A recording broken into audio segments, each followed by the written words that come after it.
Yo, what's going on YouTube? Welcome back to another video. Today we are doing a 20-year simulation following the careers of the #1 overall prospects in college football. I got this idea from the Notorious one. Shout out to him. Our first #1 ranked player is actually a quarterback out of Hawaii. Going ahead and scouting him here, and he looks like a pretty solid player. He doesn't really have elite speed, but he is a field general, so you wouldn't really expect that from him. Doesn't really have the best abilities either, but he does have some mentals, so that's nice. Looks like Fuwata does end up committing to Washington here alongside the #2 prospect, who are both quarterbacks, interestingly enough. There's going to be a nice quarterback battle out in Washington. I'm excited to see it. Checking out Fuwata here, and he is actually an elite development player. He does start out as a 78 overall, true overall. Starts out with some pretty good abilities and does not have very many caps. His power and accuracy are going to cap out pretty early, but he's just going to get smarter and faster. He's got a couple mentals, which is nice, and he can get some pretty good physicals as well. Definitely going to be interesting to see what this guy does,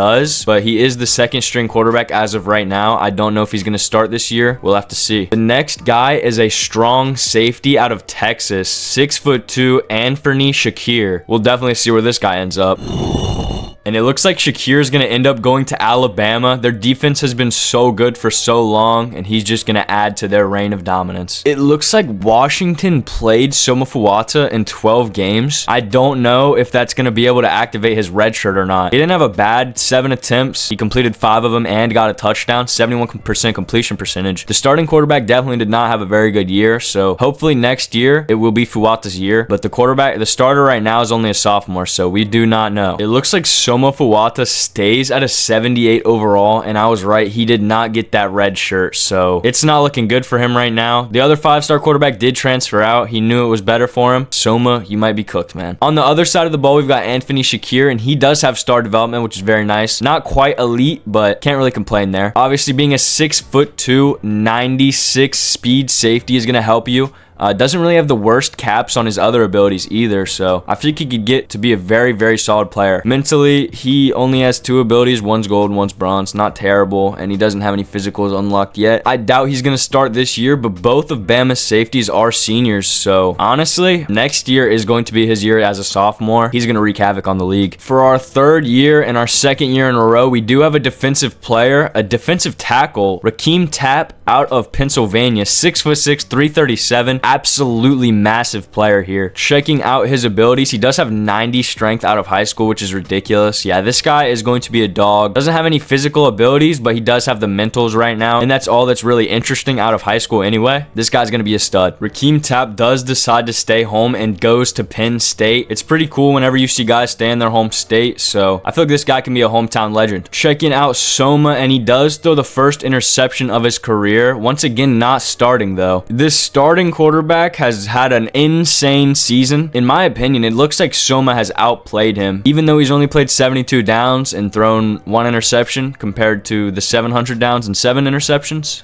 Just trust me. Shakir was able to get on the field for 43 total downs, only getting 3 total tackles. Not really terrible, but you don't really want to waste your player's red shirt getting 3 tackles. Going into his junior year now, and Soma Fuwata finally has hit his jump, going up 5 overalls up to an 83 raw talent. He's still not even close to his talent caps. He just has not gotten his chance, and it is honestly not fair. He's probably not going to start until his senior year. Hasn't unlocked any more physicals, unfortunately, and this other Washington quarterback is just staying ahead of him. It's tragic. Checking out our boy Anthony Shakir, though, he is an 83 overall, just raw. He's still not very close to his caps either. He is the starting strong safety now. I hope he can prove something this year. Has not unlocked any more physicals, but I can't complain. He's a starter now. Things can only go up from here. Big Tap is star development. He looks like he's going to be very, very good. Up to an 81 with the coaching boost. He does have the worst caps out of everyone so far, but he can still be a very good player, especially starting out with Platinum Road Dog. Our next 5-star is a quarterback, Alonzo Farrell out of Illinois. He is an improviser, which you don't really see much of, especially as the #1 overall prospect. It's going to be very interesting. Attribute-wise, he does look better than Soma, so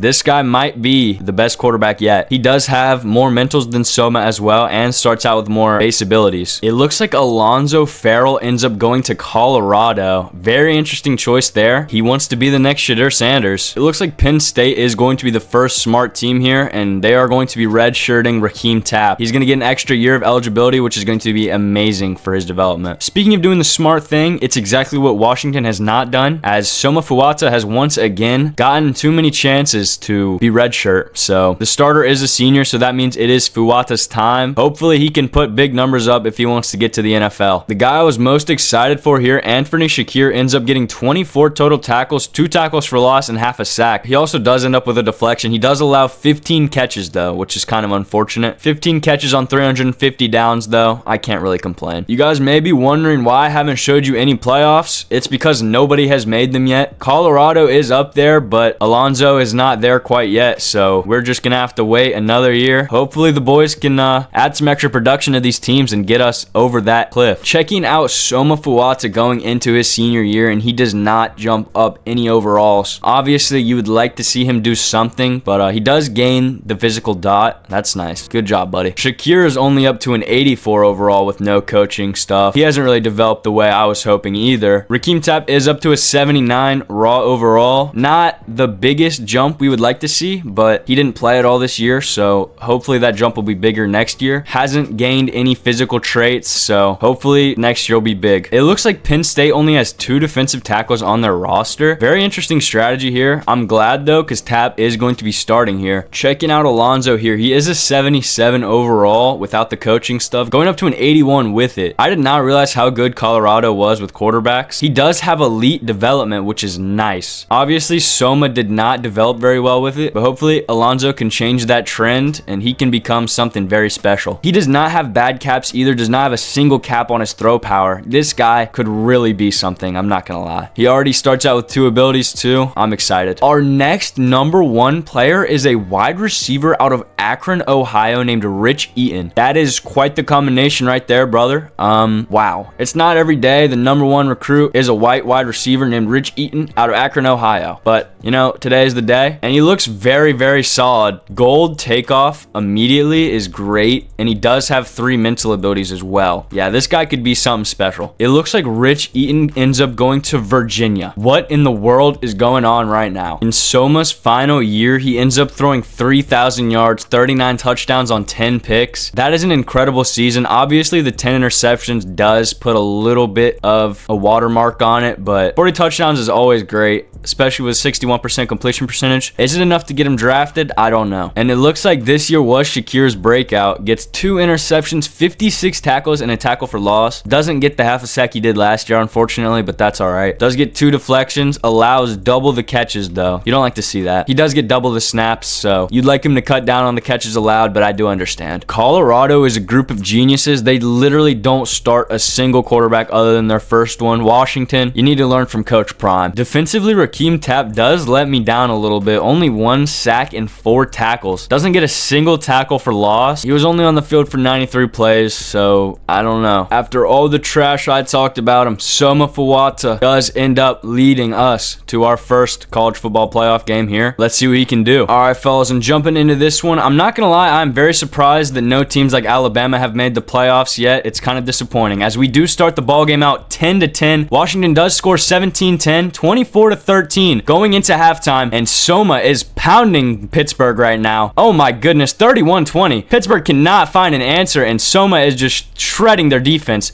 31-28, and Pittsburgh is distraught on the sideline. 26, my apologies. The Pittsburgh fans have no idea what hit him, and Soma is here. 250 yards, 68% completion, 4 touchdowns. He's proven why he was the number 1 overall recruit only 4 years ago. Taking a more in-depth look at his stats, he did throw 1 interception, but I'm not going to complain, especially when we win the game. 4 touchdowns. This guy is just special. I don't know why we haven't been starting him this whole time. Only got 8 yards on the ground. He's not a scrambler. In the second round of the college football playoff house. We're going up against number 2 Oklahoma. Can we take down the Oklahoma Sooners? Can Soma prove everyone wrong and bring these underdog Washington Huskies to an underdog win?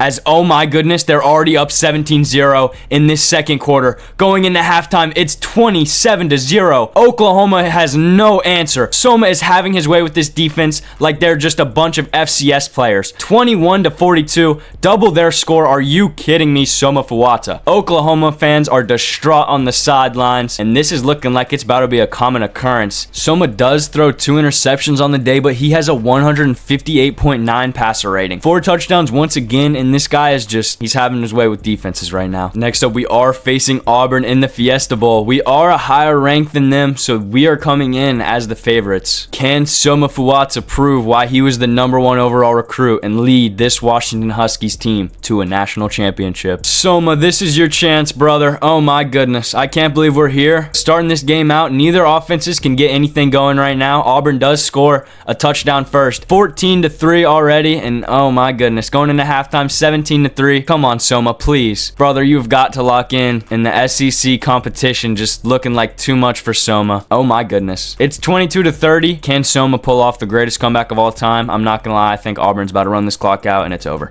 Soma, you were so close, man. Soma ended the day with 2 interceptions, 3 touchdowns. If he got that 4th touchdown like he normally had, we would have won this game. Unfortunate. He does get 19 on the ground, and I wonder if this run was enough to get him drafted. Auburn does end up winning the national championship in overtime versus North Carolina, and it looks like Soma is not going to get drafted, unfortunately. He might get picked up in undrafted free agency, but we will never know. NCAA does not have that capability. It sucks to see his career go the way it did. He never really got a chance, and maybe the Colorado guy can be his reincarnation. Shakir's raw overall has not gone up at all going into his senior year, unfortunately. Never really developed the way I thought he would as well, especially going to Alabama. They never made the playoffs so far in his entire college career. It's very weird. Rakeem Tapp, on the other hand, has a 5 attribute increase up to an 84 overall with raw talent. He does have the worst caps. The people who had the best caps didn't really develop good. I guess it doesn't really matter. He does unlock recoup. Not really going to do much for him, but that's nice. Alonzo Farrell has gone up to an 80 overall, 84 with the coaching stuff. He is still the 2nd string quarterback though. His caps are just so good. I hope he can develop into this player. He'll be insane. He does unlock another physical ability, which is nice. He's still the 2nd string quarterback. We need him to jump Ben Adams ASAP. Eaton is a 78 overall heading into his rookie year. He does have elite development. Going to Virginia, I feel like this guy could become a legend. He also has literally only 2 caps. Already has some physicals and some mentals. This guy might be insane as well. Our 6th number 1 recruit is a quarterback, Shaquille Barreo. He is another improviser, so maybe they aren't as rare as I originally thought. Hopefully this guy does not go to Colorado like Alonzo. I know he's from there. Hopefully that's not his biggest need. Stat-wise, he looks pretty solid. He's definitely worse than Alonzo was, but he does have platinum mobile Deadeye coming out, and he does have better mentals, so who knows? I just want to see where this guy ends up. It looks like Shaq Boria signs with Kansas State. Interesting signing there, but I'm glad he didn't go to Colorado. Checking out Shakir's season, and it looks like he does take a step back, unfortunately. Does get that half a sack back, but does lose those 2 TFLs and an interception. Doesn't get any deflections, but does allow half the catches. He's a very versatile defender. He can change the way he defends a lot. It looks like Tapp did absolutely nothing. Only played 128 downs. What are we doing here? He's an 85 overall. I can't tell if Virginia redshirted Eaton or not. He literally got 0 stats, but he did apparently play 12 games, so I don't know there. I really hope not. This game might be terrible though. Our boy Alonzo Farrell once again not getting any action. Ben Adams is taking the show. He is a junior though, so Alonzo should get his chance soon enough. Penn State and Rakeem Tapp do have the Big Ten championship, even though Rakeem seems to not play very much. We're gonna see if his team can get it done and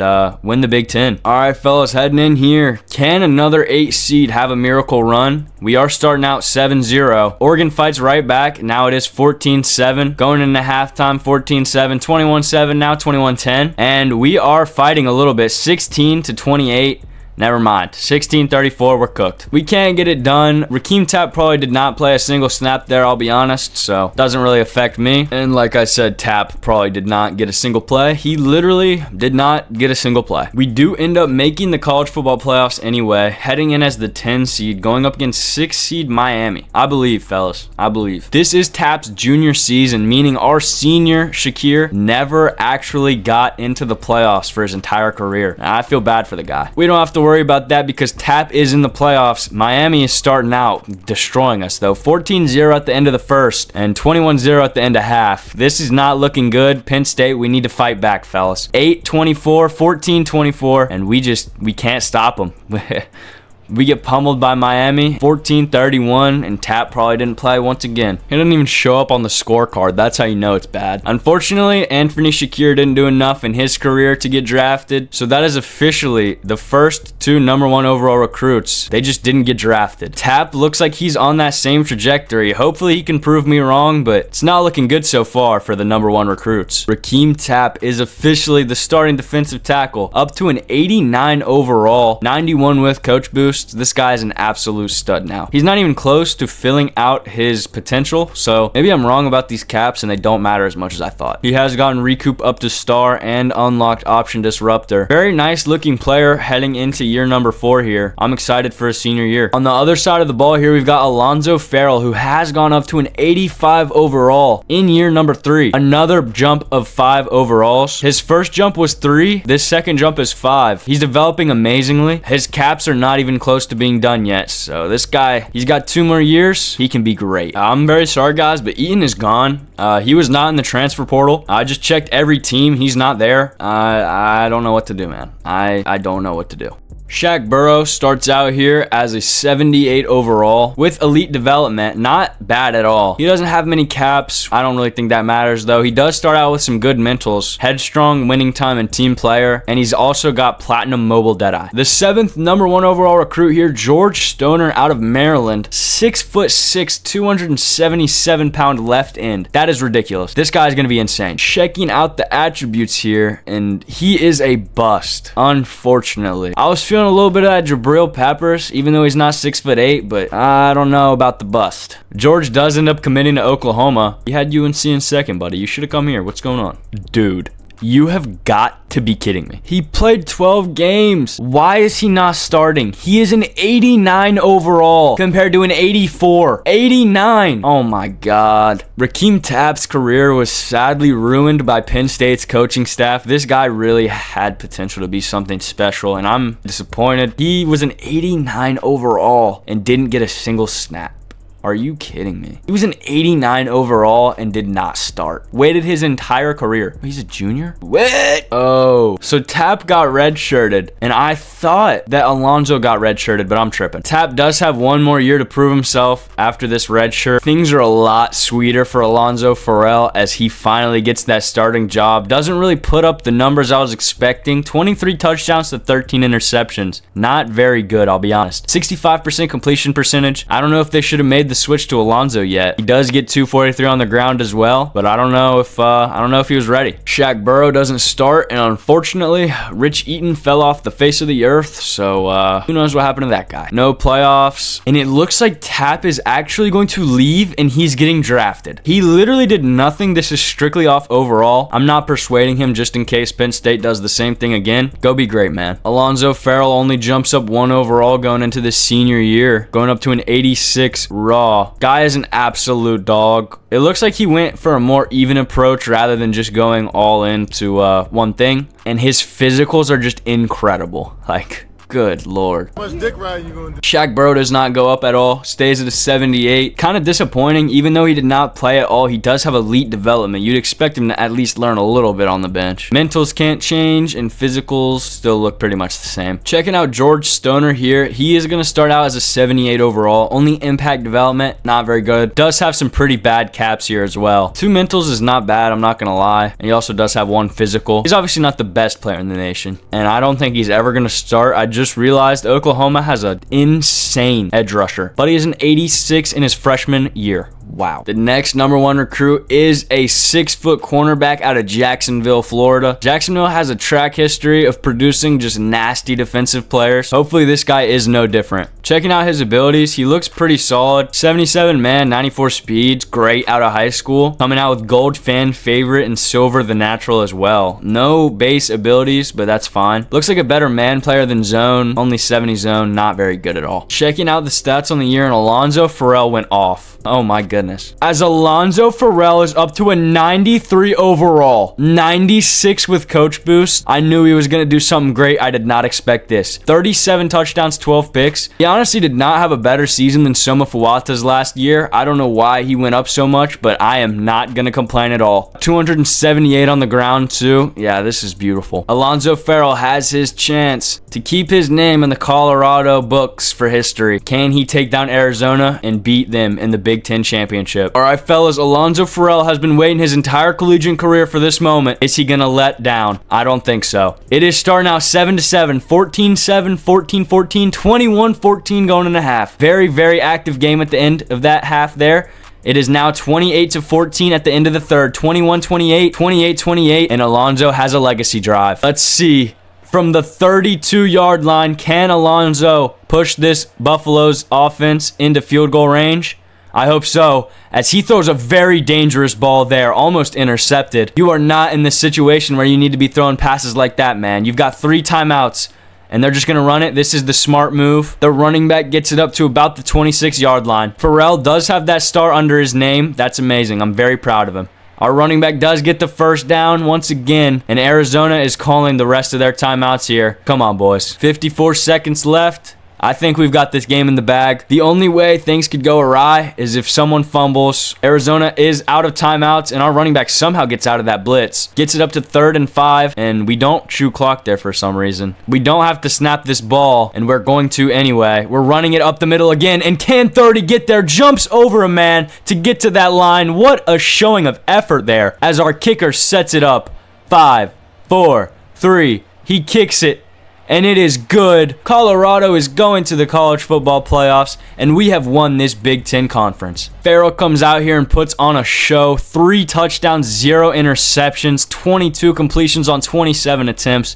You have got to be kidding me, dude. This is beautiful. Can Alonzo Farrell have the same type of run Soma Fuata had only a couple years ago? I believe in him. All right, fellas, starting out here. We don't score on our first drive, but neither does Notre Dame. We score on the board first. 7-7 here, and Notre Dame scores second. It is 14-14 though. Going into halftime, 17-14. We are up. Nothing's happened so far. 24-14. Oh my goodness. Are we gonna pull this upset off? As we have the ball, Alonzo Farrell throws the game away. 4th and 4. We have to give the ball back to Notre Dame. We go for it on 4th and 4. Oh my goodness. Our coach has got some serious balls. Now we have the position to just run this clock out, fellas. 4th and 14. We're probably going to kick a field goal here, I would assume. We do. Now Notre Dame has 48 seconds. I really don't think they're going to score here. Can we hold this Notre Dame offense one final time? And we do get a sack on our first play. 2nd and 17. They do get a 23-yard reception. 31 seconds left. They get another 15-yard reception, but they do need to score a touchdown here. We get an interception. Tony Admonson. What a play. And that is going to seal this one. We are able to make an insane upset against number 5 Notre Dame. They were number 4 like 5 seconds ago. Whatever. Alonzo Farrell wins player of the game once again, throwing above 75%. 76.2% completion, 188, and 2 touchdowns. Absurd. Farrell does not throw an interception today. 16 completions on 21 attempts. 188 and a 76% completion. Beautiful stuff. Does also get 64 on the yard. More yards per carry than our running back. That is very interesting. We took down number 4 Notre Dame. Now we've got a way easier opponent in number 15 Memphis. Farrell, if you can beat a number 4 seed, you can beat a number 15 seed. I believe in you, bro. Starting this game out, though, Memphis does get the first points on the board. 3-0. Going into halftime, it's looking like 17-7. 20-7, and we are getting destroyed right now by Memphis. Come on, fellas. What is going on?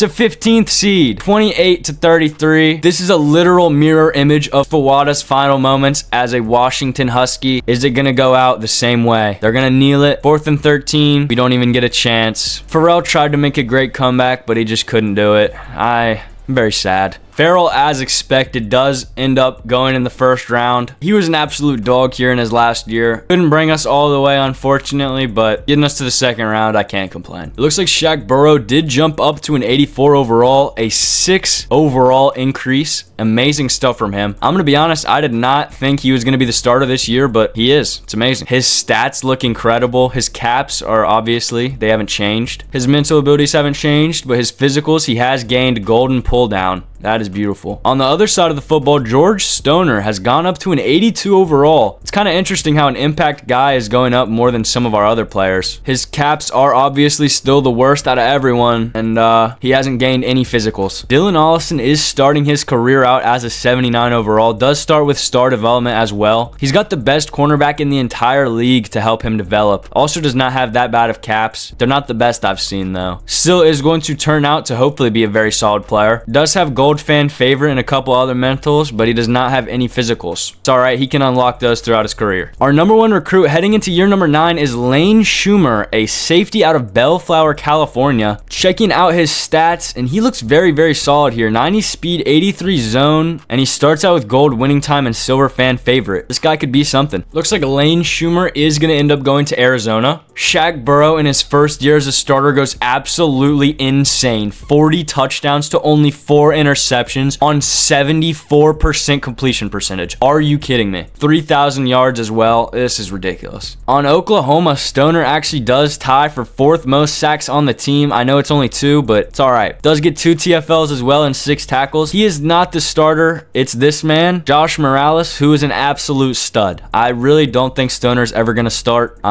Sucks. It looks like we did play Ollison a little bit, unfortunately. He didn't get any stats, but that's going to take away his red shirt. Kansas State ends up going undefeated, 12-0. Are you kidding me? They're only 5th. Shaq Burrow is on a generational run right now. Shaq Burrow is going up against Alonzo Farrell's old team, Colorado, in the Big Ten Championship. Can we take them down and start our own legacy run? Shaq is only a redshirt sophomore, by the way, so if he really wanted to, he could stay for 2 more years. Starting this game off here, and we score on our first drive. Colorado doesn't score on theirs. They do somehow score on a different drive, though. 10-10 at the end of the first quarter, and we are not doing anything offensively since the start. Never mind. 17-20 going into half. It's looking good for us right now. 27-20, and it looks like we're going to come out on top here. I should not have spoken. 4th and 14. Colorado has a chance with 0 timeouts. They are down 7, so we are probably going to cook them, hopefully. 4th and 5. Let's get a stop. Are you kidding me? Sam Teague, 24-yard reception. They only have 20 seconds. They somehow get a 12-yard reception. That only takes 5 seconds off the clock, but we get a sack. That should be game, and it is. Let's go. Kansas State is moving on to the college football playoffs. Hopefully, this can be our first national championship winner. Shaq Burrow is looking ridiculous. He is player of the game, 245, 70% completion percentage on 3 touchdowns. Incredible day from him. As we saw, Shaq did throw for 3 touchdowns on a 70% completion percentage, 245 yards on 27 attempts. Our first award appearance of this video, Shaq does come in 12th for player of the year. Cayman, 7th for QB. Burrow did lead us to the 2nd seed, so we do get a bye week in this first bowl week. We are going to start out our college football playoff pursuit against Oregon in the Peach Bowl. Hopefully we can take them down and prove that this number 2 seed is deserved. We've got to get our revenge for our fallen number 1 prospects before us. We do start this game out 7-0. It is 7-14 now, Oregon. At the end of the first half, it is 21-16. Very interesting score. 21-19, 21-22. We just keep scoring 3 points every time. Once again, 28-25, and we have the ball with a minute left. Can Kansas State get something going here? Burrow steps back, finds a man, and it almost gets picked like the Malcolm Butler pick. We're not liking that. We do have 3 timeouts, so we can play a little conservative. Steps back. That is not what we need to see, though. A sack is not what I meant. That is probably the worst thing that can possibly happen here, and we are now pushed back 3rd and 21, and we lose a timeout. We have got to get this field moved, and oh no, we throw an interception, and in this undefeated season, we're gonna fall in our first playoff game to 10-3 Oregon. Burrow had a terrible game. 1 touchdown to 3 interceptions on 52% completion. He threw 1 less interception in this game than he did the entire season. What the hell is going on? Oregon's defense must just be insane. Shaq Burrow, heading into his junior year, has gone up to an 87 overall after a stellar campaign. Obviously ended it out in a terrible way. I won't sugarcoat it, but hopefully this year he can bounce back and have an even better season. Depending on if he comes back for his senior season, he might be the best player that we have seen so far, as he has gone up to platinum pull down and golden extender. This guy is a stud. George Stoner, heading into his junior year, has gone up to an 87 overall. He's just not going to get his chance because there's a player that's just generational ahead of him. Dylan Allison has gone up to an 82 overall here. This guy is developing pretty well. Gone up 3 overalls. Not anything crazy, but for not playing an entire season, going up 3 is amazing. He unlocked house call, so that's cool. Alrighty guys, in our 10th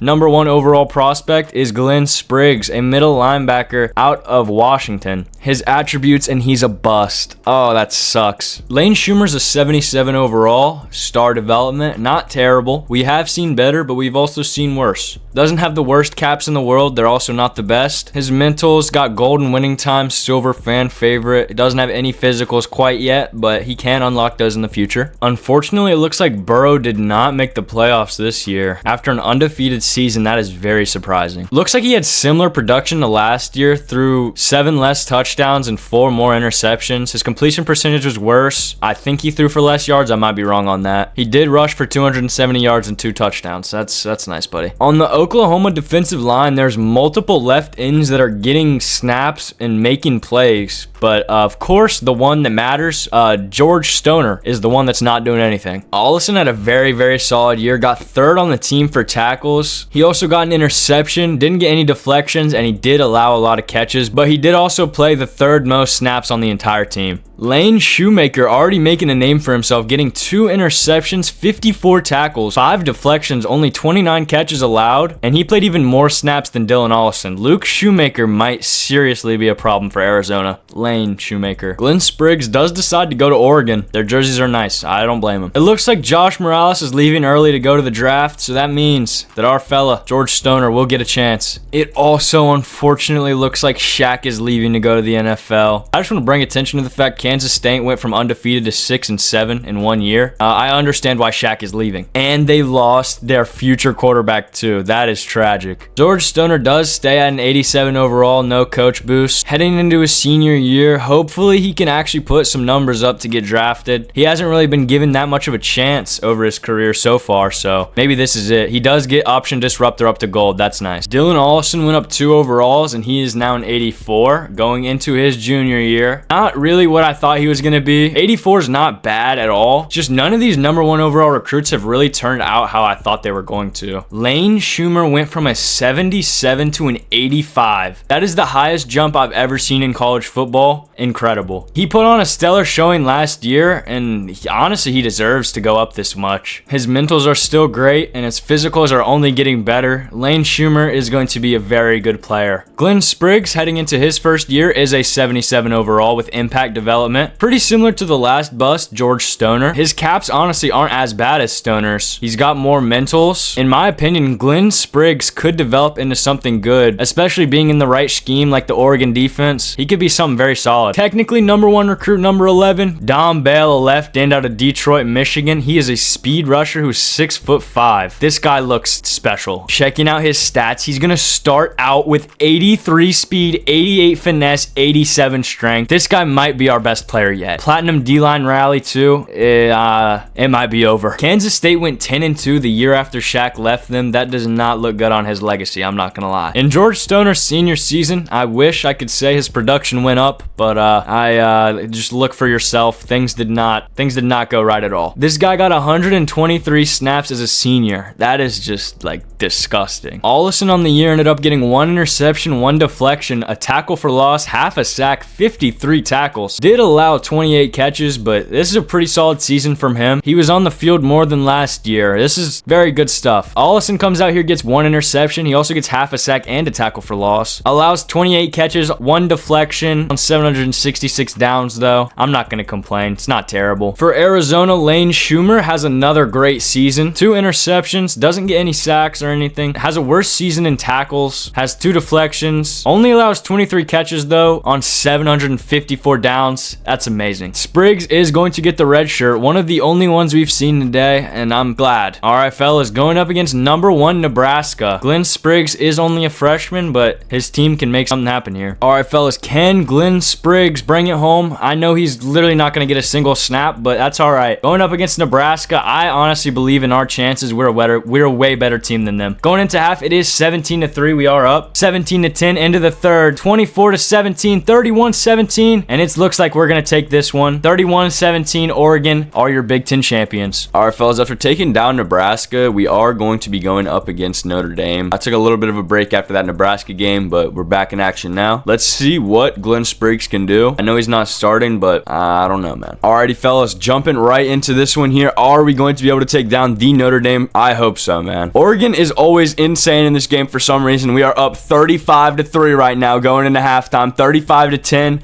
Notre Dame has no answer. Oh my goodness. Our Heisman quarterback is tearing them to shreds. 45-17, 48-17 is your final score, and Oregon is looking dangerous right now. This team was undefeated. They are only an 85 overall, but you can never underestimate an undefeated team. All right, fellas. Are we going to take care of business here? Going against the TCU Horned Frogs. They have given us a little bit more trouble. 14-3 starting out, 21-3 going into half, 24-10.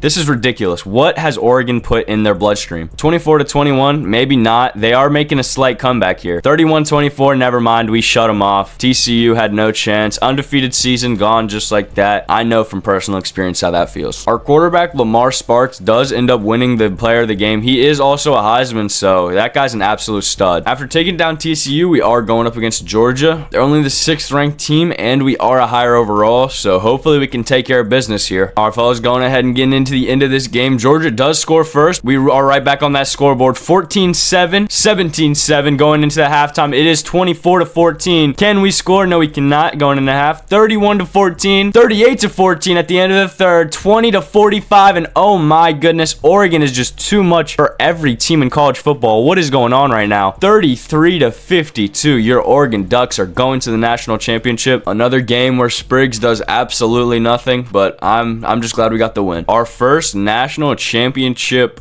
here. Oregon versus Nebraska. Glenn Spriggs has done absolutely nothing to get here but go to a team that was near his home. Let's see if he can get her done. All right, fellas, heading right into this one. Oregon has been destroying teams all college football playoffs. Now we just need to do it one more time as Nebraska is up 14-3. This has been a very synonymous score with this playoff run, and I'm scared. Nebraska picks our quarterback off, and I think it might be over, fellas. We had the best quarterback and best defensive player in the entire league, and we still can't get it done. Glenn Spriggs will not win a national championship in his freshman year, and the Nebraska Cornhuskers take down the Oregon Ducks. George Stoner does not end up getting drafted. I'm not surprised. He really got screwed over here. Didn't get to play much, and he's going to go be a lawyer now. Don Bale is going to be staying home, going to the Michigan University. Buddy wants to be Aiden Hutchinson. Dylan Ollison going into his senior year takes a massive jump up to a 90 overall. This guy is going to do something big this year. I can feel it already. He's not even close to his caps still. Could have been a way better player, but 90 overall, this guy is incredible. Still has that platinum house call and now has silver blanket coverage. I'm very excited. Lane Schumer, on the other hand, does not go up at all. Stays at an 85, unfortunately. Did not have the best season. His freshman year was absolutely insane. Definitely let me down a little bit with that sophomore year, but hopefully this junior year he can bounce back and have an even better year. Glenn Spriggs is going to end up going to an 80 overall. It's kind of surprising how the busts have developed. Some of them have developed more than the other guys. Lane Schumer is a star dev, and you saw he did not go up any overalls this entire offseason. He's an impact, and he went up 3. Dom Bale is an absolute stud. He is a 79 overall going into his freshman year with elite development. He is also the starter for Michigan. This guy is going to be elite. The past 6 players in a row have been defensive. This kind of sucks, dude. I want to see some offensive guys come out. This guy is out of Ohio, and instead of a speed rusher, we have a power rusher here. That's kind of cool. Maybe he could go to Ohio State, and him and Dom Bale can have some nice rivalries. And it does look like Ohio State is his #1 school. That would be a very cool storyline. I'm not going to lie. Marcel Macklin, stat-wise, he is a gym. This is the first gym we've seen. Oh my. 84 power moves, 87 strength, 85 excel, and 86 speed. This guy is nasty. For a power rusher to have 86 speed coming out of high school, that is beautiful. I'm very excited for this guy. I hope he does go to Ohio State so him and Dom Bale can match up. That would be very cool. And Marcel Macklin does commit to Ohio State. The game is about to get a lot more interesting. It looks like Olsen does have the best year of his career. He got 3rd on the team in tackles, 4 interceptions, 2 deflections. He did allow 28 catches, but he did also get a forced fumble. Played 688 snaps, which is less than normal, but you definitely like less catches on that. In my opinion, he's definitely getting drafted. It looks like Spriggs did not get a single stat all year. He did play some downs, but didn't make anything happen. I thought Dom Bale was going to start, but it looks like he didn't. Did end up getting a tackle on the year. It was an assist. He blocked a kick. What? It's the only blocked kick on the entire team. He only played in 2 games, so I believe that does activate his red shirt. That's amazing. Michigan is smart. Shaq Burrow did come in 7th for best quarterback, and I believe 12th for best player, but that is literally the closest we have gotten. I'm not just not showing y'all the awards. They literally have not been won. It's crazy. Checking out the top 25, and it does look like Oregon is the only team with a player that made it in. Back-to-back Nebraska versus Oregon Big Ten championships, and I am just now realizing that last year, Nebraska got their ultimate revenge in that national championship game, taking us down. All right, fellas, if this keeps up, it looks like Oregon and Nebraska are going to be bitter rivals for years. Nebraska does start the game out scoring first. It was 7-0, now 7-14. 14-14 going into halftime. It is 17-14, never mind. 21-17. 24-17, still staying 24-17 at the end of the third. It is 31-17. Nebraska does not have an answer, and are we going to take this Big Ten championship once again? We do. Nebraska has no answer once again, 31-24. Almost a repeat of last year, 31-17, but can't quite hold on in that final second. We do win, though. A player with 22 rushing yards on 15 attempts wins. I don't care if you got 3 touchdowns, buddy. You do not deserve it. Glenn Spriggs is not even on the box score. God dang it. I'm going to be honest. Glenn Spriggs is not even on the field. There's really no reason for me to jump in these games. I'm just going to get into the next week. Sorry. We do take down the Florida Gators, and now we have our revenge game versus the Nebraska Cornhuskers. It's the same situation, however. I am going to be simming this game.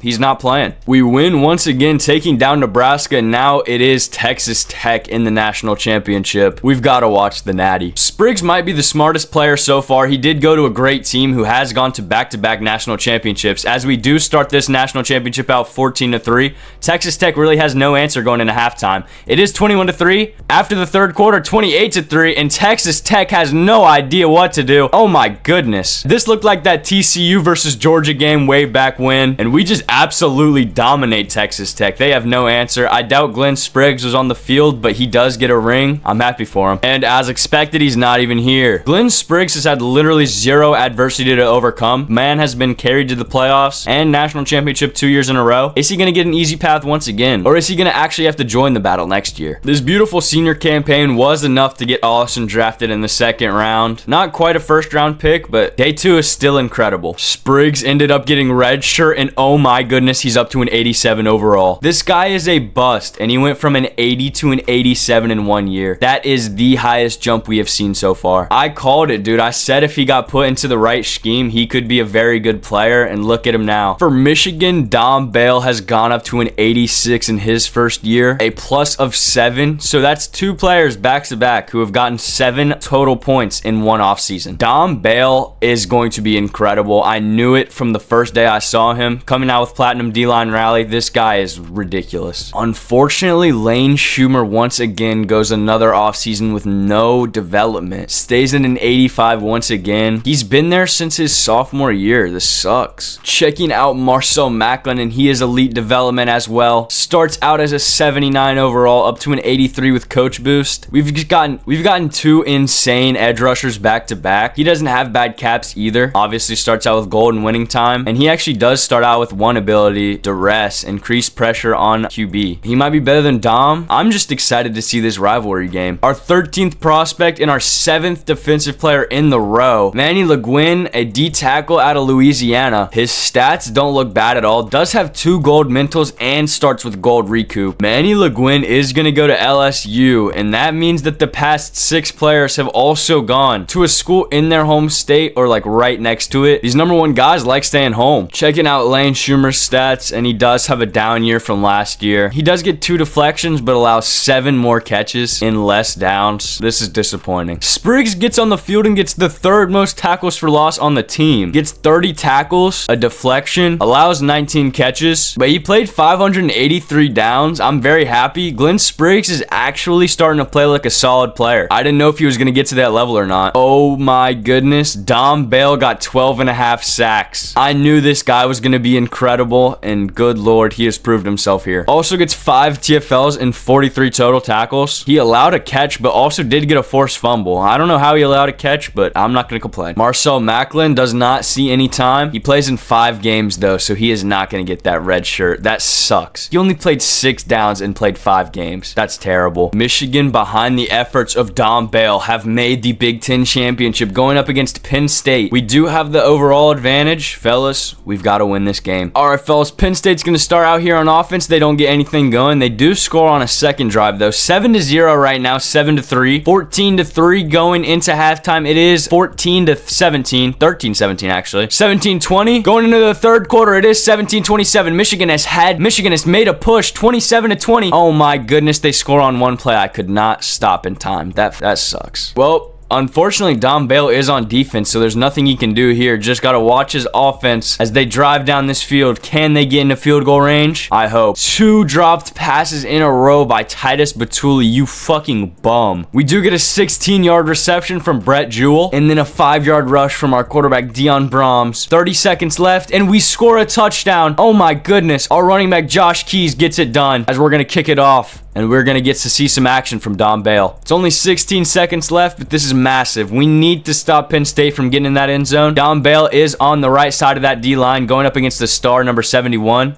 and he's getting clapped right now. That's not good. He was wide open. The Penn State quarterback just insanely overthrows him. Dom Bale is number 96.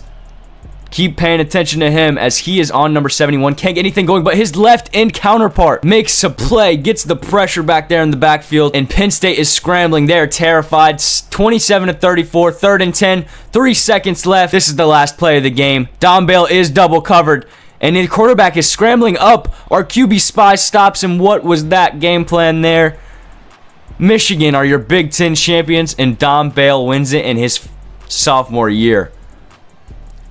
He actually made an impact too. That's why this is cool. Dion Brahms, the quarterback, does win player of the game. 248, 59% completion, and 2 touchdowns. That's a very solid game there. We have seen better from some of our players, but obviously can't complain when you do win the Big Ten championship. Dom Bale does end up getting half a sack, also gets a tackle for loss and 5 total tackles. His right end and middle linebacker also end up getting a sack, and he split his sack with a D tackle. Glenn Spriggs, unfortunately, does not go up at all. Stays at an 87 overall.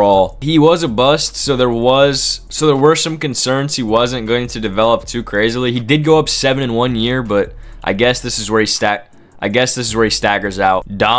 Dom Bale heading into his redshirt sophomore season. Dom Bale heading into his redshirt sophomore year. Up to an 88 overall. This guy is an absolute demon. Did get pocket disruptor up to gold. He is about to have a great year. Did get 13 sacks in 13 games. I hope he just improves and gets even more. Marcel Macklin is up to an 83 overall. Did jump 4 overalls. That's nice. Is up to an 87 with coach boost. He is still the 2nd string left in though, unfortunately. He looks absolutely absolutely insane as well. Him and Bale are going to go at it for at least this year. It's going to be a great matchup. Hasn't unlocked any more physicals, but that's all right. He is only a sophomore. Hopefully he gets redshirted this year or gets to start. Manny Le Guin is star development, so that's pretty solid. Not quite elite, but second best. Does not have bad caps either. This guy could be very, very good for us. 2 gold mentals. Yeah, I think he's going to be a very solid player. Starts out with golden recoup as well. Our next number 1 overall player is another defensive player. This is 8 in a row. Oh my, it's getting a little annoying at this point. It's another power rusher. This time, this guy's out of Georgia. Checking out Fateli Singh's stats, and he is a gem. Also has gold recoup, has golden clear-headed, silver road dog, and silver the natural. 91 strength on an end is insane. 91 strength, that is higher than both of the D tackles we've had today. 84 speed as well. This guy is going to be nasty. Fateli Singh ends up going to Middle Tennessee. I was wondering if one of these top guys was going to go to a smaller school. I'm surprised he chose Middle Tennessee. He's literally from Georgia. Michigan does end up making the playoffs once again. We are facing up against UConn in this first round of the playoffs. Can we take them down and advance to the semifinals? It looks like Michigan should win this game, but based off of prior stories, I'm not going to underestimate anybody. Getting into this one, going up against UConn. They do score first. They are up 7-0 at the end of the first quarter. They are up 13-0, 7-13. At the end of half, it is 14-13.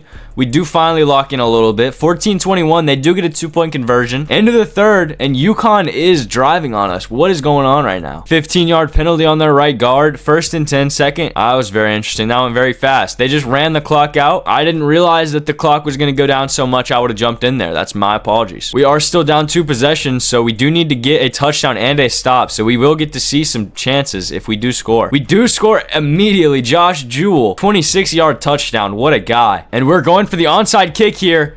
Oh, we don't get it. The bounce was not generous to us. UConn is going to recover. We do have 2 timeouts. 1:18 left. I don't know if we're going to be able to get a chance to get this ball back. They are going to run the ball, and wow, that is ridiculous. That's going to be game.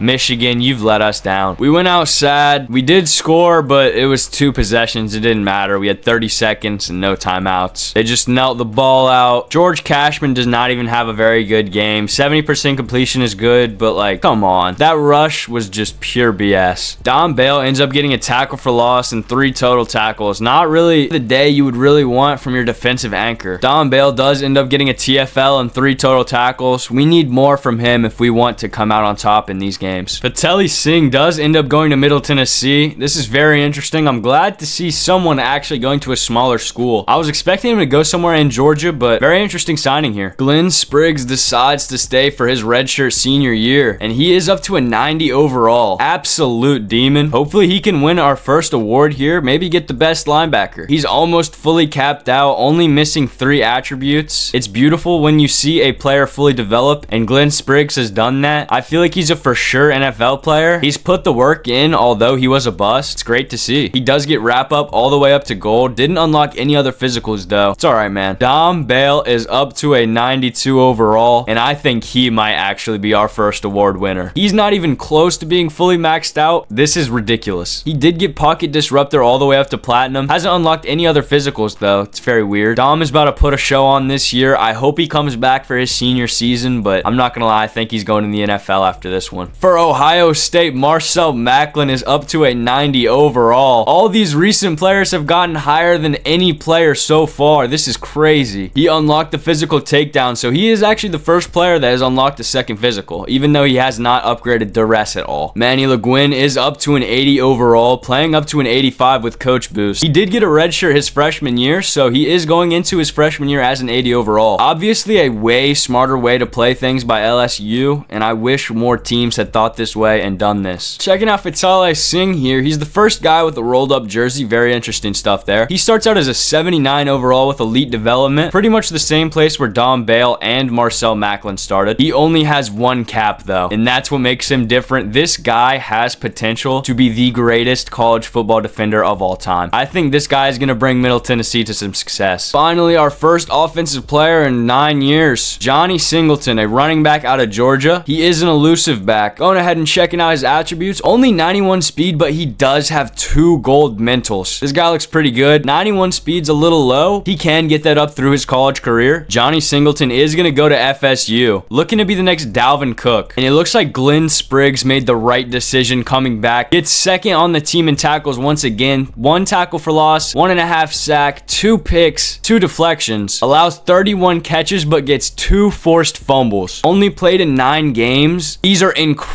stats. Glenn Spriggs is a guaranteed at least day 3 draft pick. In Bale's junior season, he once again gets 13 sacks in 13 games, but this time adds 11 tackles for loss, 47 total tackles, and a deflection without allowing a catch. Unfortunately, I feel like this guy is 100% going to the draft. He played incredible. Le Guin did not get a single sack on the year, but he did end up getting 6 tackles for loss, 19 tackles, and a pass deflection. I don't know why this man is getting pass deflections, but I'm not going to complain. For this being his freshman year, it is a very, very good year compared to other players. I'm happy with it. Vitele Singh did not get a single stat, but he did play in 6 games, so he is not going to get that red shirt. It looks like Glenn Spriggs is going to be going to the draft, and he is going to be a day 3 pick, projected round 4. It's about what I expected from him. He made it to the NFL when some of these other guys didn't, and it looks like Dom Bale is going to be going to the NFL. He's a projected round 1 pick. I'm surprised none of those guys won awards. You really can't complain there. Dom Bale is also going to the NFL draft. He had a stellar season, didn't win any awards though. None of these guys have won an award yet. This is ridiculous. Marcel Macklin is also leaving to go to the draft. He's getting drafted in the 1st round alongside Dom Bale. So that's 3 players that make it to the NFL that we did not have before. Manny Le Guin heading into his sophomore year is an 85 overall, playing up to a 90 with that coach boost. Did get recoup up to platinum. That's amazing. And he still has a long way to go. Vitele Singh only went up to an 81 overall, only 2 overall jump with elite development. He did get his recoup up to platinum as well. I'm going to be really sad if he doesn't live up to this potential. He looks incredible. Johnny Singleton is only a 73 overall without coach boost. He does have elite development trait, which is nice. He is by far the lowest overall yet. He doesn't have bad caps or anything like that. He's just starting out low. Our 16th number 1 ranked recruit is a right end named Timmy Strong. There have been so many defensive ends here. It's kind of crazy. Our next number 1 recruit is a right end named Timmy Strong. He looks like he's interested in Michigan. Maybe he is going to be the replacement for Dom Bale. Checking out his stats, and he starts out with platinum team player. 83 speed, 88 finesse, 84 strength, golden recoup. This guy looks incredible. Michigan goes undefeated the year after Dom Bale leaves. I should have tried to bring him back. Timmy Strong ends up going to Boston College, so that's 2 edge rushers in a row that go to kind of obscure schools. Manny Le Guin steps up, gets 5 sacks this year, had 0 last year. That's an incredible improvement. 2 tackles for loss, 19 total tackles, plays in 12 games, half the snaps as some of his other defensive counterparts. It's a pretty good season from him. I can't complain. Vitele Singh in his sophomore season gets 2.5 sacks, no tackles for loss, 7 total tackles, only gets 9 games, 101 downs played. I wish we would just give him a year to redshirt. I don't understand Middle Tennessee's strategy. You've got a generational player and a pretty bad team. I don't understand. Johnny Singleton did not get any reps this year. Manny Le Guin does go up to an 88 overall, 93 with coach boost. He's only a junior. I don't know if he's going to go to the draft this year. I'd imagine he would. Hasn't really had the best college career though yet, so he would have to put up some pretty good stats. He does finally unlock another physical, gets option disruptor. Vitele Singh is up to an 85 overall. Unfortunately, he's like 4th on the depth chart because Middle Tennessee has like 1,000 insane right ends. He has unlocked another physical as well. He gets duress. Johnny Singleton went from a 74 to an 82. That is officially the highest jump yet, up a total of 8 raw overalls. If he continues to jump up 8, which I know is unrealistic, he will be an incredible player. I forgot he got redshirted, so this is going to be his freshman year as an 82 overall. He's going to be very good by the end of his career. Timmy Strong is going to be starting out here as a 77 overall. 82 with coach boosts means he's going to be starting for Boston College in his true freshman year. Timmy Strong could be a very good player if he starts all 4 years of his career. That is an upside of going to one of these smaller schools like Boston College. They're only a 2.5-star prestige. Our next number 1 recruit is another power rusher named Nico Pino out of Arizona. 89 strength, 84 power moves. Not bad at all. He is the number 1 player in the nation, so that's to be expected, but he looks like a very good player. Nico Pino is going to end up going to Oregon, trying to continue their reign of dominance and replicate Glenn Spriggs' success. Manny Le Guin goes from 5 sacks to half a sack. That's just a terrible drop off. 7 tackles for loss isn't bad. sad. Just disappointing to see this sack number drop by so much. On the other side of things, Faitele Singh. I said he wasn't going to start this year, but it turns out he led Middle Tennessee in sacks. Also got 5 tackles for loss, which is 3rd on the team. Forced a fumble and got 2 fumble recoveries. Beautiful season from him. And he played 420 downs. Nice. Johnny Singleton actually did end up getting his first career touchdown here. 7 carries for 19 yards, 2.7 yards per carry. I'm not going to sit here and act like it's something great, but freshman year, I'm not mad. Can only get up from here. Timmy Strong here. He only got 1 tackle for loss, 4 tackles. Boston College ended up starting a left end over him at right end. He did force a fumble though, so he forced a fumble and blocked a kick though. Those are the type of plays that'll get a coach to put you on the field. And it looks like Manny Le Guin is going to go pro. He didn't have the best season. It was a solid one, good enough to get him drafted. I would have personally liked to see him come back for another one, but I do understand. Faitele Singh goes up to an 87 overall here. Still not even close to maxed out potential. If they would have redshirted him for 1 season, he would have been so good. I apologize. He is an 89 now. Johnny Singleton only goes up 2 overalls here, up to an 84. 88 with coaching boost. He's not close to capped out either. Only going into his sophomore year here. He has got a lot of room to develop. I hope he lives up to that Dalvin Cook comp. For Boston College, Timmy Strong jumps up to an 82. I just realized he's only impact dev. That is not good for him, and I don't know if he's going to develop as much as I was hoping. Nico Pino is going to start out here as an 80 overall. The highest edge rusher yet. Does only start out with star development though, so he's not going to be elite like the rest of the guys. Still looks like an incredible player. Doesn't have bad caps, but in the past those haven't really mattered, so does have really good mentals and already starts out with duress. Hopefully he can unlock some more physicals. Most of the people we've had haven't really been able to. Our next number 1 prospect is a right tackle. Our first offensive lineman here, and he's out of Chicago, Illinois. Very interesting to see an offensive line be the number 1 recruit here. His attributes don't look bad at all. I wonder where offensive linemen commit. Looks like Corbin Remersma is going to go to Iowa State. Very interesting there. We have finally got some type of action here. Florida State has made the ACC championship. We're going to see if Johnny Singleton, even though he might not be playing, can get this FSU team past the ACC championship and maybe even into the college football playoffs. All I'm saying is if we lose to Virginia Tech, I'm going to be a very sad man. We start this game out 3-0, 6-0, 9-0. It's a whole lot of field goals here. Virginia Tech scores 2 touchdowns and they're already up. 21-9. Virginia Tech is destroying us right now. 21-16 at the end of the 3rd, and they are laying it on. Oh my goodness, we can't do anything. No, it's genuinely over. Virginia Tech scores again and we are cooked. That might have kicked us out of the college football playoffs. It looks like Johnny Singleton unfortunately got injured here. Did score 2 touchdowns before the injury though. 29 carries, 145 yards. 5 yards per carry is not bad. Actually led the team in running backs. As Faitele Singh steps up, and he does actually have a very similar year to Don Bale's years back in Michigan. 13 sacks in 13 games, 12 tackles for loss, 39 tackles. Doesn't get any forced fumbles or any of that stuff, but still a very good year. Timmy Strong comes out here, gets 7.5 sacks, which is 2nd on the team. 5 tackles for loss, which is also 2nd on the team. Comes with a pass deflection, gets 29 tackles. Nico ends up getting a sack in his freshman year. Does get 2 tackles as well that were both solo. Plays in 6 games though, unfortunately does not get that red shirt. That sucks. Faitele Singh comes in 8th for best defensive player here. This is the first time we've gotten a defensive player even close to an award. He comes 3rd in best defensive end. So close. If this guy didn't get 21.5 sacks, he would have won it. Faitele Singh is going to get drafted in the 7th round after coming in 7th for best defensive end. That is surprising to me. I feel like he deserved to get drafted at least day 3. Still, I'm not going to complain if a player got drafted, especially if they went to Middle Tennessee. As I say that, the other defensive end that went to Middle Tennessee got drafted in the 1st round. Johnny Singleton is up to an 89 overall going into his junior year. He does have the best running back in the nation ahead of him, who is going into his senior year. Hopefully he develops a little bit this year, so next year he can explode and prove to college football that he's the best running back here. He has gotten 360 and sidestep up to silver, and he's gotten recoup up to gold. He looks like a very solid player. The only problem is there's a better player ahead of him. Timmy Strong's up to an 85 overall. He did get golden pocket disruptor, which is very good. He's not close to his caps yet, but they are some bad caps, so they're gonna come sooner rather than later. Nico Pino jumps up 4 and is up to an 84. He looks like a really good player, but he does have 2 ahead of him right now. Obviously, we need this man to develop. He can be something very good. He just needs to start. This Oregon playbook seems absolutely insane, so if he starts, he could have a very good season. Corbin Remersma is a 79 overall. He does does have elite development. This guy looks incredible. Starts out with platinum fan favorite in gold, the natural, and has barely any caps. This guy is going to be a great right tackle. Our 19th prospect here, and finally, we get revenge for what happened to Rich Eaton. Kevin Sturgis out of Florida, a route runner. Let me tell you something, brother. Don't go to Virginia Tech. Let me tell you something, brother. Do not go to Virginia. You will regret it. Taking a look at his overalls here, and he does not look bad at all. 2 gold mentals and a silver. He doesn't have a single route running below 70. He looks great. Kevin Sturgis goes to ECU. I must warn you, you do not want to go to G Vegas. Unfortunately, with only 70 carries, Singleton does fumble. He almost breaks the same amount of tackles as the starter and has almost the same yards per carry. Singleton is coming for that job, and it is his next year guaranteed. Timmy Strong comes out here, ends up getting 10 sacks, 6 tackles for loss, and a deflection. Finally leads in all categories. Nico Pino ends up getting 3 sacks, a tackle for loss, 14 tackles. Has a better season than the best edge rusher in football last year. Corbin does not play a single snap, so he is going to be redshirted. And it looks like Corbin is actually going to be transferring out here. The first transfer of the entire video. Corbin comes in here as the 48th ranked player in the portal. He is only a 3-star player right now. Corbin is leaving Iowa to go to Indiana. This is very, very interesting here. I would have thought he was going to go home to Illinois or something, but I guess this is all right too. Johnny Singleton is going to go up to a 91 overall here. Officially the best player on the entire FSU roster. He has developed very nicely. Started out as a 74 overall. It's crazy to see how much he has upgraded. Timmy Strong heading into his senior season is an 89 overall. He has developed pretty good as well. Hasn't gained any more physical since last year, but he still looks very good. This Boston College team is not very good, and Timmy's the anchor. Going into Nico's junior season here, he is an 86 overall. He still has a long way to go development-wise if he wants to get drafted, but he still is behind 2 other guys who are seniors. Next year will be his year to start, and hopefully he can prove that he is going to be an NFL player. Corbin actually stays at a 79 overall. He is still a freshman, so he's not going to start though, unfortunately. I don't know why you would go to a team you're not going to start with if you're not happy. Our next number 1 recruit is another wide receiver, Taylor Whiteheart out of California. This time it looks like it's going to be a physical wide receiver, and this is so sick. This is going to be the coolest one yet, I feel like. 6'5". If he can have some good speed, this guy might be the next Megatron. Already has 95 jumping, 90 excel, 97 speed. Taylor Whiteheart is about to change the entire video. This is our final prospect,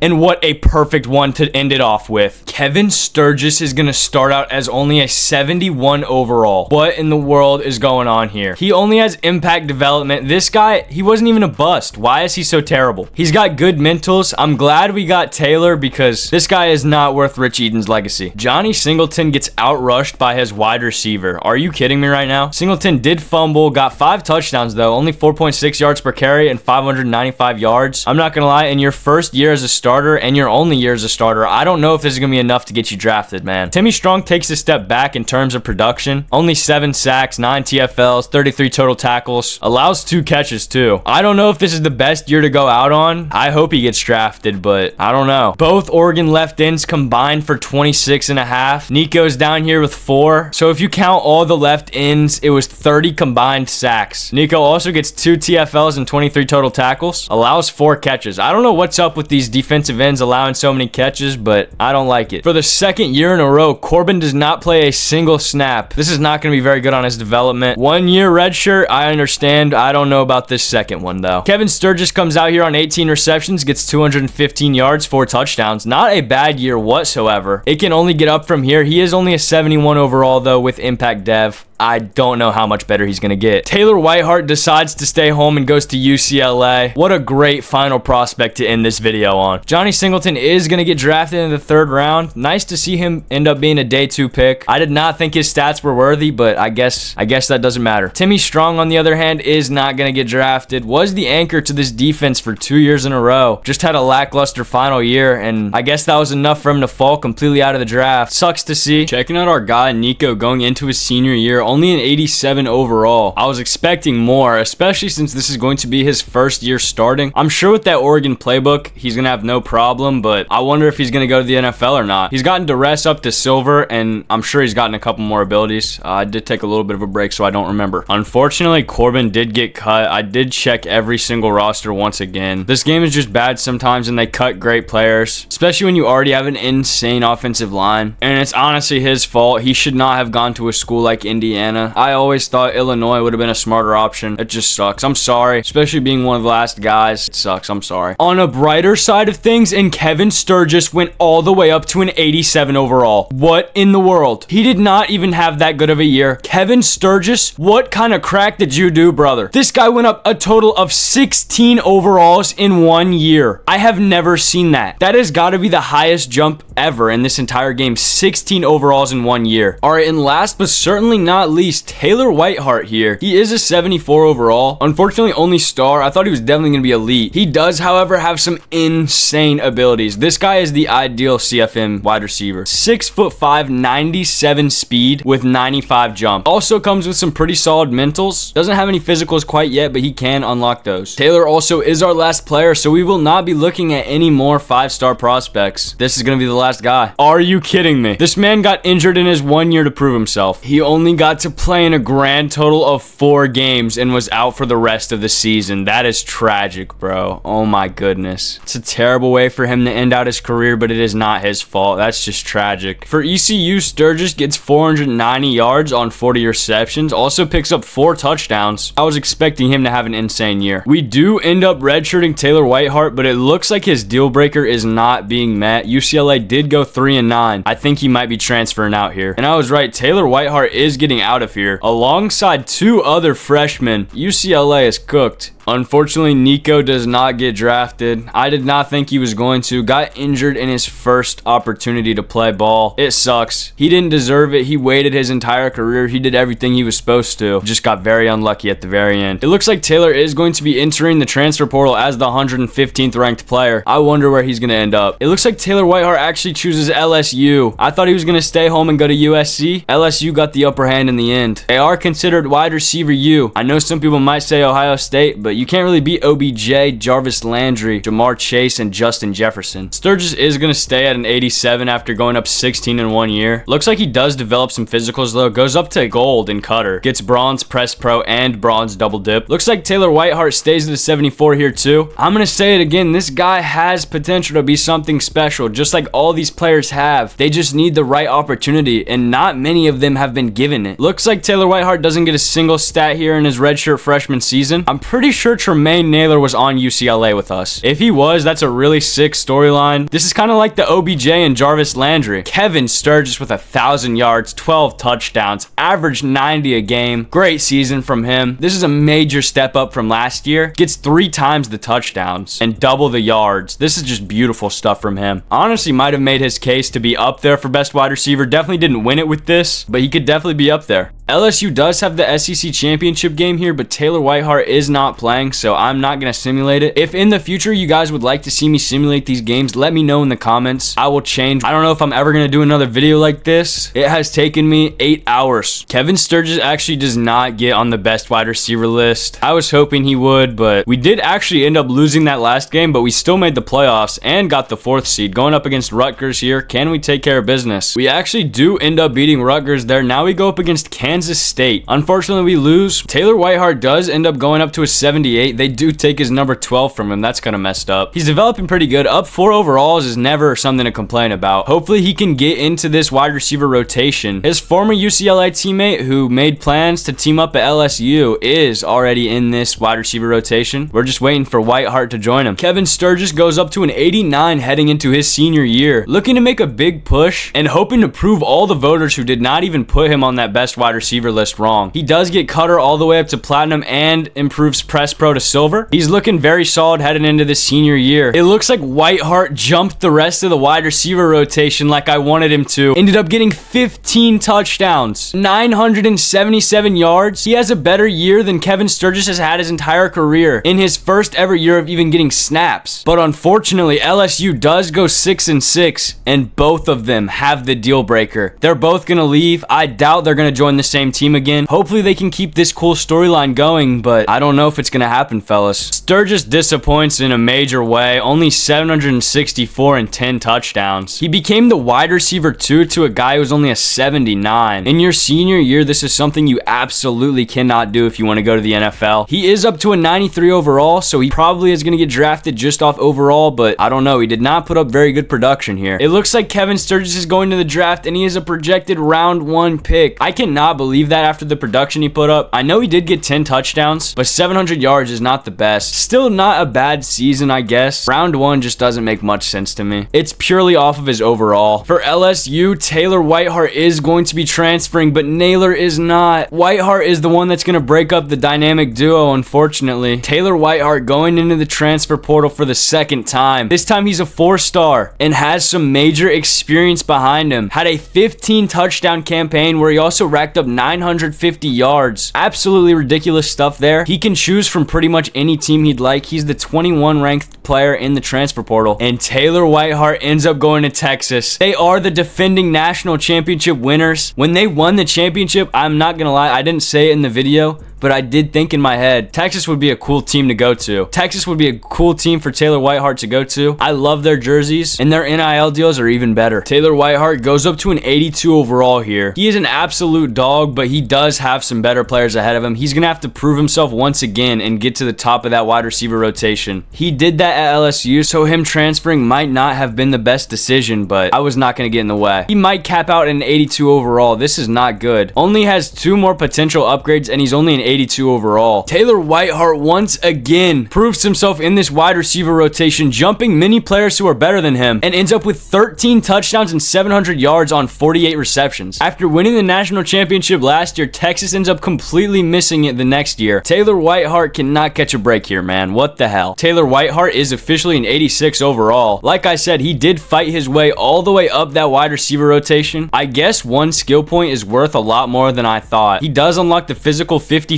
and also gets silver sure hands. Whiteheart once again ends up with 13 touchdowns and 700 yards. Pretty much a repeat of last year. Doesn't get the most yards on the team, but I'm not going to complain. This is definitely enough to get him drafted, especially since these Texas Longhorns went 11-1. We're going to start our college football playoff run with Kansas State. Can we take them down and keep this super season alive? Getting right into this one, we are starting on offense. We do score. Kansas State gets the ball. They don't do anything with it. We get a second and we score again. 14-0 at the end of the first, 21-0, 24-0 at the end of the first half, 30-0, 30-7. Kansas State has no answer as of right now. At the end of the third, 33-10. Kansas State is getting absolutely mauled. 40-17 is your final score in this semifinal game. Our quarterback, Javier Jefferson, goes absolutely insane. 250 yards, 76.5% completion, and 5 touchdowns. Taylor Whiteheart ended that game off there with 3 receptions, 63 yards, and a touchdown. Beautiful stuff there. All right, fellas, going into this quarterfinal game, can we take Washington down and advance ourselves into these semifinals? Washington does start out first, scoring 7-0 at the end of this first quarter. Now it is 7-14. At the end of the half, we do tie it up. 14-14. We go up 21-14. 21-17 here at the end of the third. Nothing has happened quite yet. 28-17, and we are going to take Washington down. Whiteheart ended this game off as our top receiver. 8 receptions, 125 yards, and a touchdown on 15.6 average per reception. Did not drop a single ball. This is exactly what you want out of your wide receiver 1. We've got 2 Texas teams fighting to get into this national championship game. This is going to be absolutely electric. Hopefully, Taylor Whiteheart can continue to lead us through these playoffs and just push us through one more game. Get us to this national championship where we can hopefully finish it off. We got to take down Texas Tech first, though. We have a 10 overall lead on them. If we lose this game, I'm going to be very sad. All right, fellas, starting out this war of Texas. Texas Tech does score the first touchdown, but we score right back. It is 10-14 right now. 13-14. At the end of the half, it is 17-14. 20-20 right now. 20-20 at the end of the third. 27-20. Texas Tech is up. They have the ball right now, driving down the field. We need to get a stop. 4th and inches, they make the field goal. We're gonna have to drive down this field, make a play, get an onside kick, and then score again. We only have 2 timeouts here, fellas. I think we might be cooked. Our quarterback finds a man over the middle, but we need to get out of bounds. We cannot be taking checkdowns. Our quarterback has 2 interceptions in this game right now. We are losing to a team who has a -10 on us. as he gets sacked in the backfield back at the 20-yard line. Are you kidding me? He's looking at the sideline. What do you want me to do for you, buddy? You're screwed. Steps back once again. Immense pressure. Finds a guy on the sideline who drops it. Oh my God. 4th and 13. We're down 10 points. I think we're cooked, fellas. The cicadas are extra loud right now. I'm sorry. I know you can hear them. Very annoying. It's been doing this all day. We find another man. We just need to find Whiteheart. Where is he? Look for 89. I see him on the far right side of the field. Just throw a deep ball up to him. I promise you he is like Calvin Megatron and Tyreek Hill. We find Whiteheart. Finally. Almost gets the first down. 2nd and 2. Our quarterback steps back. Finds a man. It is Whiteheart once again. Holding on. He has got some hands of glue right now as we run hurry up once again. Our quarterback snaps it. Look for Whiteheart again, buddy. Almost gets sacked. Finds a man on the sideline, though, and we do get out of bounds. 53 seconds left. We are driving down this field right now. Our quarterback steps back once again, looking. He's got all the time in the world. Steps up, and he throws the worst interception possible. Taylor Whiteheart's career is sold by a terrible quarterback. And don't let them bring it back. Are you kidding me? Dude, that just crushes our morale. And, oh my God, Texas Tech brings us down. Taylor Whiteheart does end up getting 6 receptions for 94 yards and a touchdown. Did everything that he possibly could today. His quarterback playing like dog shit is not his fault. In another world, Whiteheart would have gotten this national championship. But hopefully in the NFL, he can go win a Super Bowl. And Taylor Whiteheart's not even going to get drafted. Are you